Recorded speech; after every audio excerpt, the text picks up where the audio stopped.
मित्रों, अब हम लोग विपरीतता सूचक वाक्य के बारे में अध्ययन करेंगे। पहले इसके बारे में ज़्यादा जानकारी से पहले हम लोग कुछ उदाहरण को देखते हैं। यद्यपि वह बालक है, तथापि वह होशियार है। नंबर 2 वाक्य है, यद्यपि वह कमज़ोर है, तथापि वह दौड़ सकता है। नंबर 3 है, यद्यपि वह गोरी है, तो भी वह सुंदर नहीं है।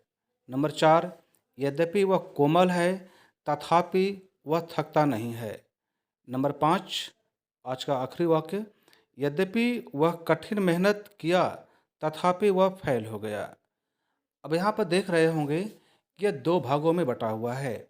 पहला भाग की शुरुआत यद्यपि से होती है और जो दूसरा भाग है उसकी शुरुआत तथापि या तो भी से शुरू होती है और पहले भाग का दूसरा हिस्सा विरोध करता है। जैसे हम लोग नंबर 1 को देख सकते हैं, यद्यपि वह बालक है, तथापि वह होशियार है।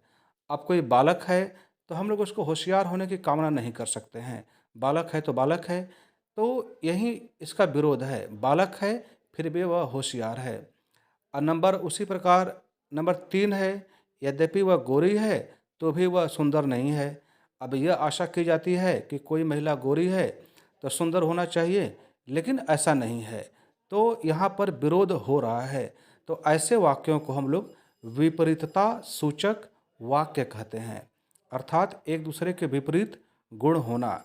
तो इसी प्रकार के वाक्यों को हम लोग आज अनुवाद करना सीखेंगे। तो अब आप समझ गए होंगे कि विपरीतता सूचक वाक्य किसे कहते हैं। और चलिए हम लोग इसको उदाहरण के द्वारा और छोटे से नियम के द्वारा इसको हम लोग अनुवाद करना सीख लेते हैं। हाँ, इस बात का ध्यान रखिएगा कि जब आप सीख लेते हैं तो यहाँ पर दिए हुए 5 वाक्यों में से किसी भी एक वाक्य को आप अनुवाद करेंगे और मेरे पास भेजेंगे। यह कार्य बतलाएगा कि आप अभ्यास कर रहे हैं, क्योंकि आप एक बार अभ्यास कर लेते हैं तो ऐसे ऐसे कोई भी वाक्य आपके सामने आएगा, आप उसको बड़े आसानी से अनुवाद कर लेंगे। यदि केवल पढ़ करके छोड़ देते हैं तो निश्चित रूप से आपको भूल जाएगा। तो आप अभ्यास करते रहें, आगे बढ़ते रहें, स्पोकन इंग्लिश अच्छी तरह सीखते रहें और कठिन से कठिन वाक्यों को भी आप आसानी से अनुवाद करना सीखते रहें।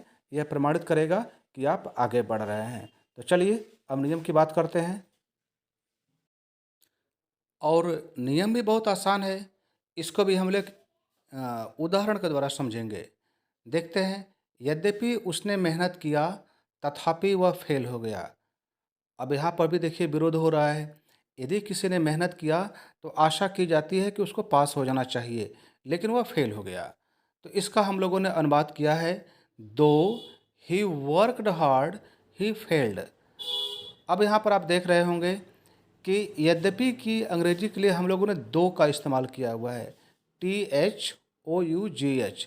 दो का मतलब होता है यद्यपि। यद्यपि ही वर्कड हार्ड, अब यह पास्ट टेंस में है। और उसके बाद देखिए तथापि या तो भी की अंग्रेजी के लिए हम लोग केवल कॉमा लगाते हैं और वाक्य सही सही बिल्कुल पूरा हो जाता है।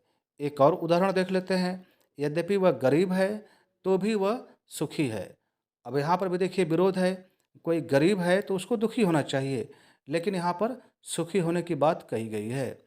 तो यद्यपि वह गरीब है, तो ऑल्दो ही इज पुअर, इसका मतलब हो गया यद्यपि वह गरीब है। अब कॉमा लगा देने पर क्या हो गया, तो भी। याद रखें, आप तथापि लगाएं या तो भी लगाएं, बात एक ही है। तथापि का मतलब ही होता है तो भी। तथापि एक संस्कृत भाषा का शब्द है। तो हम लोग बात कर रहे थे, although he is poor he is happy. वह गरीब है फिर भी वह क्या है, प्रसन्न है, हैप्पी है। एक अंतिम उदाहरण, यद्यपि वह अमीर है तो भी वह दुखी है। अब देखिए अजीब बात हो गई। अमीर से आशा की जाती है कि उसे सुखी होना चाहिए, लेकिन वह दुखी है। तो हम लोग देख रहे हैं, ऑल्दो ही इज रिच। अब इसके बाद देखिए कॉमा लगाया गया है, he is unhappy. Although he is rich, इसका मतलब हो गया यद्यपि वह अमीर है।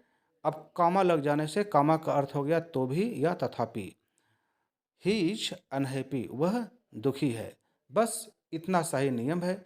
आपको शुरू में आप दो लगा सकते हैं या आल्दो लगा सकते हैं। हालांकि इस बात का ध्यान देंगे कि कुछ किताबों में दो और आल्दो के बारे में भी अंतर बतलाया गया है, लेकिन वास्तव में दोनों का अर्थ एक ही होता है। आप दो लगा करके भी वाक्य को अनुवाद कर सकते हैं और आल्दो लगा करके भी आप अनुवाद कर सकते हैं। दोनों का दोनों सही है।